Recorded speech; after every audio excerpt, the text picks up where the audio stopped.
اگر مرد کو آنکھ فرض کر لیا جائے تو عورت اس کی بینائی ہے، اور اگر مرد کو پھول سمجھا جائے تو عورت اس کی خوشبو ہے۔ دنیا کی کسی محرومی سے آپ ہرگز پریشان نہ ہوں۔ دنیا کی ہر محرومی کا مطلب آخرت کی عطا و بخشش ہے۔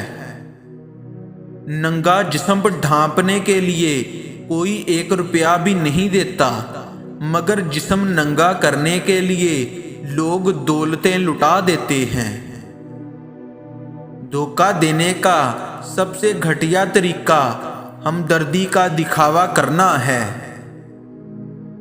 انسان جب صبر کرنا سیکھ لیتا ہے تو اسے دنیا کی کوئی چیز نہیں توڑ سکتی۔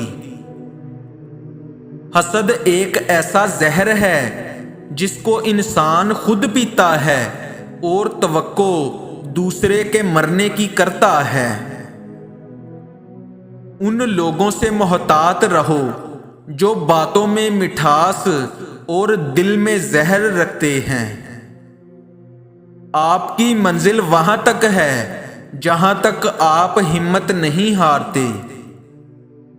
انسان دنیا کے سارے علوم سیکھ لے، اگر اس نے اپنے رب کو نہیں پہچانا تو اس نے کچھ نہیں سیکھا۔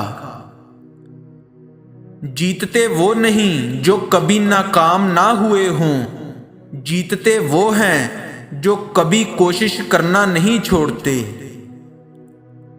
یہ زندگی ہے صاحب، اگر الجھے گی نہیں تو سلجھے گی کیسے، اور اگر بکھرے گی نہیں تو نکھرے گی کیسے۔ آنسو کا ہر قطرہ دنیا کی ہر چیز سے زیادہ مہنگا ہے، لیکن کوئی اس کی قدر اس وقت تک نہیں جان سکتا جب تک وہ اس کی اپنی آنکھوں سے نہ نکلے۔ بہت مشکل ہوتا ہے ہنس کر درد برداشت کرنا۔ دشمن سے بھی زیادہ خطرناک وہ ہے جو دوست بن کر دھوکہ دے۔ ہدایت اور اللہ کی محبت 2 ایسی چیزیں ہیں جو انسان کو مانگے بغیر نہیں ملتی۔